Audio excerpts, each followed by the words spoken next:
Have you ever noticed how he looks at you when you're broken? It's not a look that asks for something.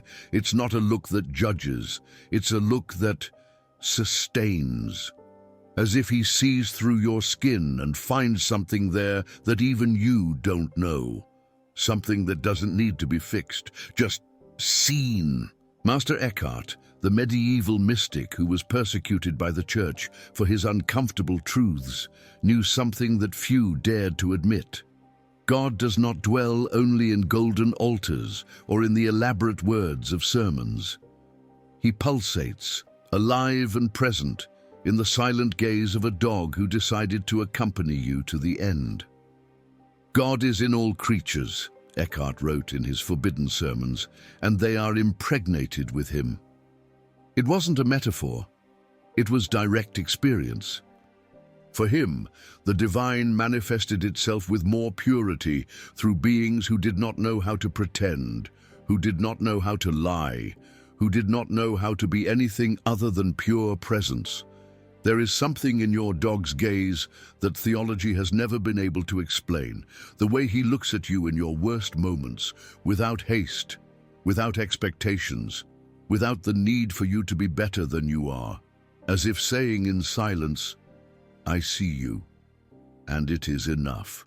Eckhart was judged as a heretic precisely for teaching that this type of encounter, simple, direct, without intermediaries, was more sacred than any elaborate ritual. That a moment of silent communion with a humble creature contained more God than years of mechanical prayers repeated out of obligation.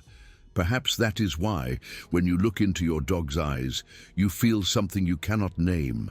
A peace that does not depend on circumstances. An acceptance that does not demand changes. A presence that does not need words to say, "You are not alone." It's not imagination, it's not projection. It is what Eckhart called the touch of the eternal in the temporal. That moment when the infinite is revealed through the simplest thing. Through a wet snout, eyes that ask for nothing beyond permission to remain. Your dog doesn't know he's being a channel of the sacred. He doesn't need to know. He simply is. And in that pure being, in that presence without masks, something within you recognizes the same force that moves the stars, that makes the heart beat, that sustains all existence. That's what Eckhart was talking about when he said that God is not found. He is recognized, and sometimes he hides in the place where you would least look, in the patient gaze of the one who decided to love you unconditionally. In 1327, Master Eckhart was summoned to the court of the Inquisition in Cologne. His heresy, teaching that God could be found outside the walls of the church. Even more dangerous, teaching that a cow grazing in the field could carry more divinity than a corrupt pope sitting on his throne. All creatures are words of God, he proclaimed before his accusers, and some speak more clearly than others. This was not blasphemy born of rebellion. It was direct mystical experience. Eckhart had discovered something that shook the foundations of the religious power of his time. The divine does not need institutional authorization to manifest itself. It does not need temples, hierarchies, or intermediaries. It can be revealed through any being that carries conscious life, especially those who have not lost the ability to simply be. God is not above creation, Eckhart taught his Dominican disciples. He is the very being of all creatures. Lysin. This understanding radically transformed the relationship with the world. If God was the intimate essence of every living being, then looking into a dog's eyes was not just observing an animal. It was contemplating a direct manifestation of universal consciousness. The archetypal wound that Eckhart identified in the humanity of his time, and that persists to this day, was the artificial separation between sacred and profane. The belief that God dwelt only in certain places, moments, or special people. This separation created a spiritual thirst that could never be quenched because it sought in the wrong place that which was always present everywhere. Your dog doesn't know that he should look for God. He was not taught that there is a distance between the human and the divine. That is why he can be simply a pure channel of this presence. When he looks at you with that inexplicable serenity, he is offering what Eckhart called contemplation without object, a state of communion that does not depend on concepts, doctrines, or explanations. The ecclesiastical tradition of Eckhart's time taught that it was necessary to mortify the flesh, deny the world, escape from materiality to find God. Eckhart taught the opposite. It was necessary to immerse oneself so deeply in the present reality that one discovered its divine nature. "Do not flee from God in creatures," he wrote. "Seek God in creatures." This teaching explained why he found so much authentic spirituality in animals. They did not have the human neurosis of believing that they needed to deserve the divine presence. They did not carry guilt, did not judge themselves unworthy, did not create mental obstacles between them and the source of life. They existed in a permanent state of what mystics call natural grace. When your dog approaches you in moments of greatest pain, he is not executing a learned protocol. He is responding to an impulse that Eckhart identified as the movement of God towards himself. Animal compassion is not sentimentalism. It is a direct manifestation of the universal tendency towards unity, healing, unconditional love. The medieval church feared Eckhart's teachings because they democratized access to the sacred. If anyone could find God through contemplation of a simple creature, what was the use of intermediaries? If a moment of silence shared with an animal could generate more spiritual transformation than years of complex rites, how to maintain the monopoly of religious experience? "The eye through which I see God," Eckhart wrote in one of his most controversial propositions, "is the same eye through which God sees me." This phrase reveals the radical nature of his mysticism. There is no observer and observed in the experience of the divine. There is only one unique consciousness recognizing itself through multiple forms. Applied to the relationship with animals, this teaching means that when you truly look into your dog's eyes, you are not just seeing a creature separate from you. You are participating in a mutual recognition where the same divine essence that animates your heart recognizes itself in his heart. That is why these moments have timeless quality. For a few moments, the illusion of separation dissolves. Eckhart was condemned by the Inquisition 2 years after his death. His works were burned, his teachings were forbidden. But the truth he witnessed remained alive in the silent experience of all those who discovered God in the most unlikely places. In the eyes of a tired dog, in the purr of a cat, in the patient presence of a creature that does not need to prove anything, to simply be there, offering unconditional love. Isabella had lost faith years ago, not because of trauma or disappointment, but because of existential weariness. Raised in a fervent Catholic family, she spent her youth looking for God in the places they taught her: masses, novenas, spiritual retreats. She never found it. Just emptiness dressed in beautiful words and distant promises. At 40, she declared herself agnostic and decided that if God existed, he was not interested in humans. Then Zeus came into her life, a medium-sized mutt found in a torrential rain, wet and trembling at her doorstep. Isabella didn't want a dog. She didn't believe in unconditional love. She didn't have patience for extra care. She didn't see the point in bonds that only bring pain when they break. But something in that animal's gaze prevented her from simply closing the door.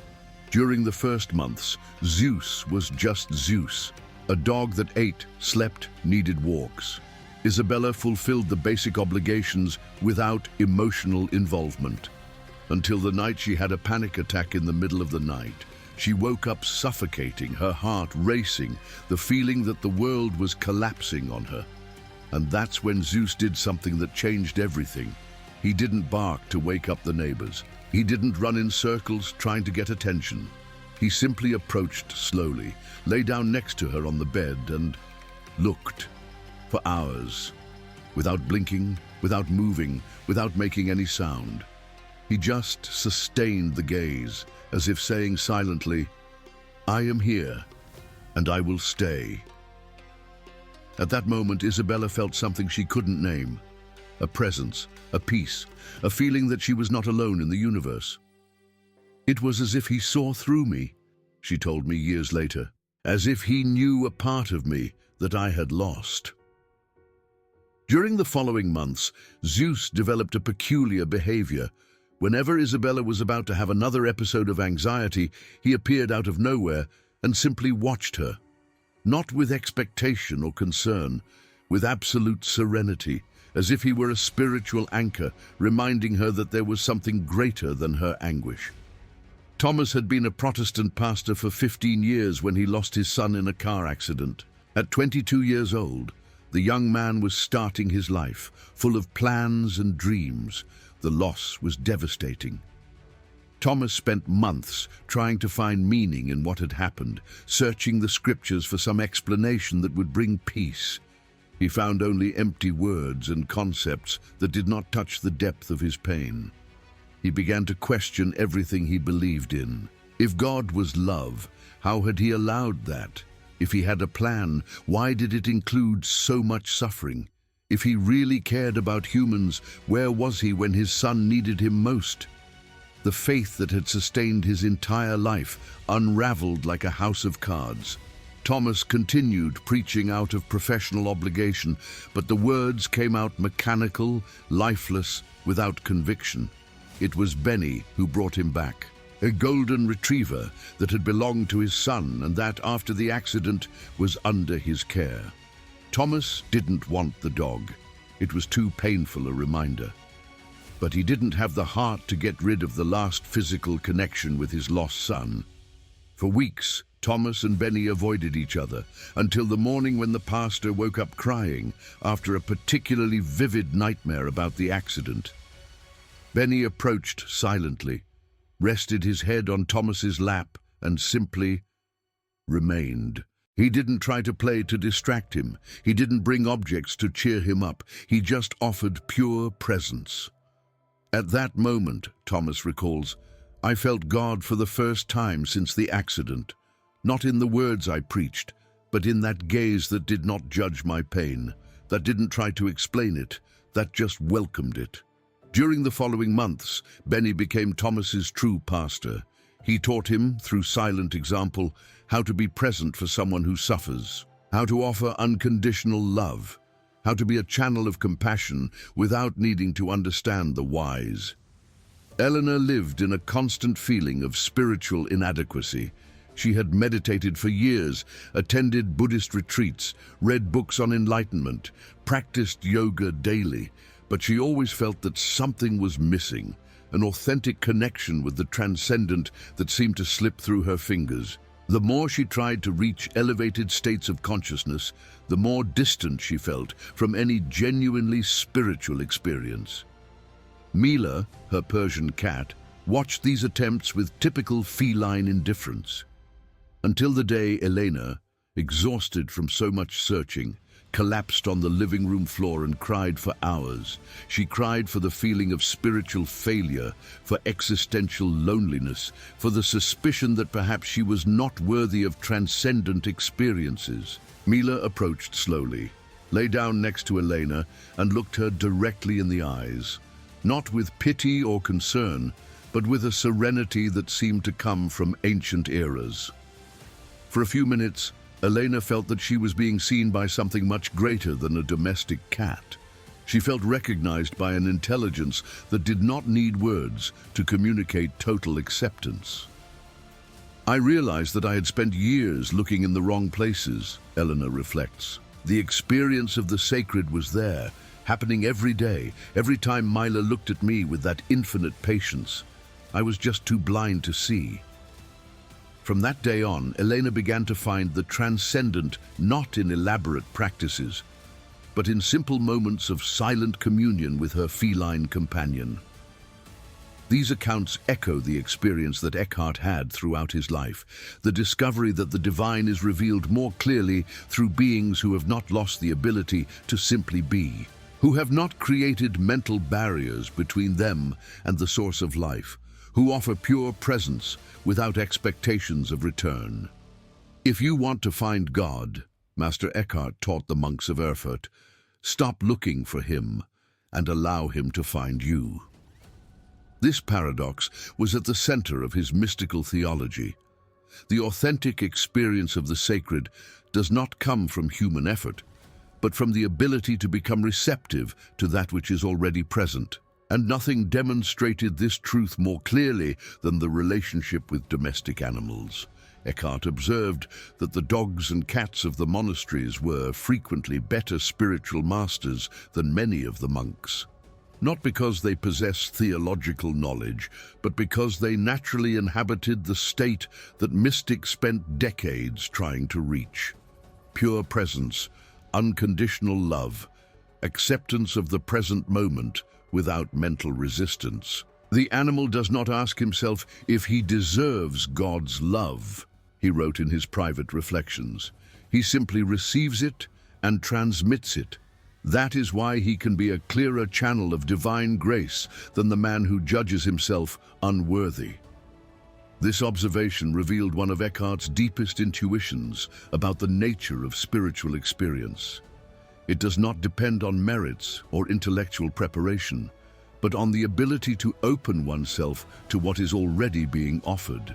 When your dog looks at you with that inexplicable serenity, he is offering what Eckhart called pure contemplation, a look that wants nothing beyond seeing and being seen. There is no hidden agenda. There are no expectations about how you should be or act. There is only silent recognition of one presence by another presence. The medieval ecclesiastical tradition taught that it was necessary to purify oneself, discipline oneself, mortify oneself to become worthy of the divine presence. Eckhart proposed the opposite path. It was necessary to become like a child or like an animal, simply receptive, simply present, simply open to what was already being offered at every moment. This teaching explained why he found more spiritual authenticity in the stables than in the cathedrals. The animals did not waste time questioning whether they deserved to exist. They did not create mental obstacles between them and the source of life. They existed in a state of natural receptivity that allowed the divine presence to flow through them without distortions. There is a spiritual practice that emerges naturally from living with animals and that Eckhart considered one of the most powerful, the meditation of mutual gaze. It consists of simply sitting in front of your animal and allowing the gazes to meet without haste, without objective, without expectations. During these moments, many people report experiences of deep peace, of connection with something greater, of recognition of a loving presence that does not depend on circumstances. In the eye through which I see God, Eckhart wrote in his most famous work, God sees me. And applied to the relationship with animals, this means that when you truly see your dog or cat, not as an object of your affection, but as a manifestation of the same consciousness that animates you, you are participating in a mutual recognition where the divine sees itself through multiple forms. Eckhart taught that one of the main barriers to authentic spiritual experience was what he called the search for spiritual experiences. The religious ego creates expectations about how the sacred should manifest itself through extraordinary visions, altered states of consciousness, dramatic revelations. These expectations prevent the recognition of the sacred when it manifests itself in a simple and everyday way. Your dog is not trying to have a spiritual experience when he looks at you with unconditional love. He is simply being what he is. And in that natural authenticity, without masks or pretensions, something is revealed that all elaborate spiritual practices try to achieve: the direct experience of being loved unconditionally, accepted without judgments, seen without the need for change. Eckhartian mysticism teaches that this experience of being truly seen and accepted is fundamentally identical to the experience of finding God. Not because the animal is God, but because both the animal and you are temporary manifestations of the same eternal consciousness. When that consciousness recognizes itself through two different forms, what Eckhart called the birth of God in the soul happens. This understanding completely transforms the relationship with domestic animals. They are no longer pets that you own for company or entertainment. They are spiritual companions who have been placed in your life to remind you of who you really are beyond social masks and ego games. They are silent masters who teach, through example, how to inhabit the state of natural grace. Eckhart observed that many people spent their entire lives looking for extraordinary mystical experiences while ignoring the sacred presence that manifested itself daily through humble beings around them. "God is closer to me than I am to myself," he wrote, and sometimes that divine proximity manifests itself through a wet snout that seeks your hand, eyes that watch you with infinite patience, a presence that remains by your side regardless of your circumstances. The deepest lesson that emerges from this Eckhartian vision is that authentic spirituality is not about transcending the material world, but about recognizing its sacred nature. It is not about escaping from ordinary life, but about discovering the extraordinary that pulsates in the center of the ordinary. And sometimes, that extraordinary has four paws and barks its silent devotion every morning when you wake up. It is said that Master Eckhart, in his last days at the Erfurt convent, spent hours contemplating an old dog that lived in the monastery gardens. It was not a special animal. He had an injured paw, irregular fur, advanced age. The other monks considered him a nuisance that should be removed from the sacred environment, but Eckhart saw something that the others could not see. He sat on the stone bench every afternoon and observed how the animal inhabited its own being with total acceptance, without resisting the pain of the injured paw, without lamenting the imperfect appearance, without questioning his place in the world. Simply, he was there. Present, whole, available for each moment as it presented itself. That dog, Eckhart confided to a close disciple, knows God better than any theologian in Christendom, not because he studied the scriptures, but because he never forgot how to receive life as a free gift. When the animal died a few days before Eckhart's own death, the German mystic spent the entire night in vigil next to the body. Not in mourning, but in gratitude for having witnessed the purest manifestation of divine love he had ever encountered. This story, preserved by the few disciples who escaped persecution, reveals the core of the Eckhartian mystical experience. God is not found in extraordinary places, but recognized in the places where he has always been. He does not need to be sought in distant heavens, but can be touched in the humble presence that sleeps by your side every night.